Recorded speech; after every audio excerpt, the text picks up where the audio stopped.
I was thinking about this whole thing the other day about what's the role of teaching about trauma in sexological bodywork. And on the one hand, it seems like trauma work would be the foundation of the whole thing, because we're all traumatized in our genitals just because of how crazy our culture is. And then if you talk about, statistically, it's over half of people who've experienced sexual trauma in their genitals.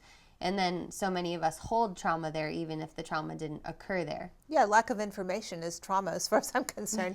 And a lot of people never get any meaningful sex education, far more than 50% of the population.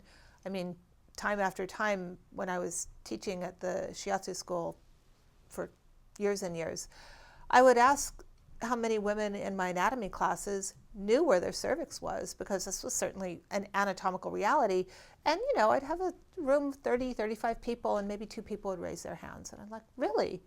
Out of the 20 women in this room, or out of the 40 women in a class of 45, how many of you know where your cervix is? Just 2? Really? Wow. How come? Where do you think a baby's going to come from when you have one vaginally? And people just kind of look at me in this puzzled way, and I thought, wow, there's education that's needed here. So that's like a starting point, right? If we don't even know where our own genitals are. And I mean, we know where they are, but we don't exactly. We may not know what their possibilities are. Right. Well, we know the general area. We know they're down there. Down there. We don't know exactly where they are. And I do these meditations, and I walk people through the opening. I call them the openings. And I usually ask women to draw out their own anatomy first before we do that.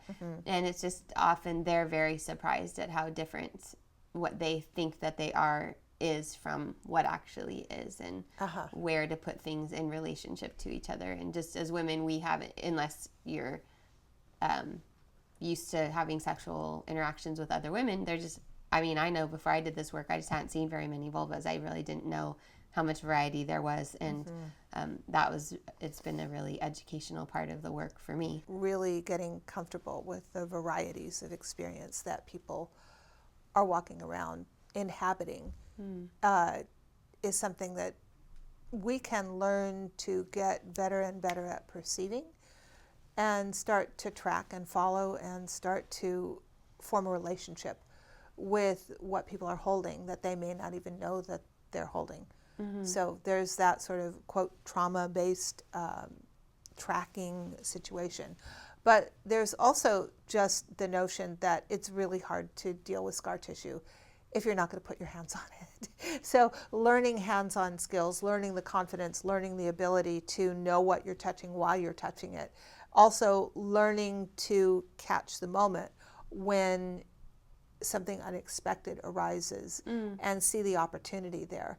That's part of the art, because I do feel that scar tissue remediation is an art form. I was educated at art school and trained in the discipline of seeing dimensionality, seeing time, and seeing opportunity, and being able to improvise with that in the moment, which is something that you don't necessarily learn in massage school, something you don't necessarily learn even in sexological bodywork training. We're learning lots of practices, but we're not necessarily learning the art of improvisation, the art of application. Like, what do you do with all of these great strokes and all of these wonderful breathing modalities in order to take somebody from not just into their erotic potential, but into their healing potential. Right. And when we're working with a client-centered model, which we do, a lot of people are going to initially say, well, I don't know. I don't even know what my choices are.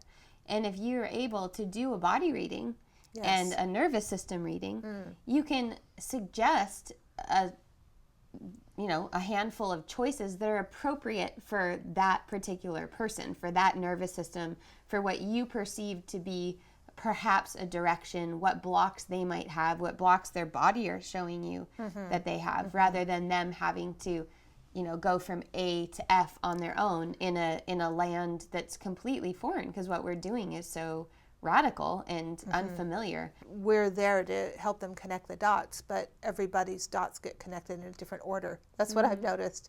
And being able to accurately connect the dots in the right sequence is what begets the kind of unexpected and sometimes seemingly miraculous outcomes that That's right. I see on a regular basis in my practice, and you're reporting to me on a regular basis in your practice as well.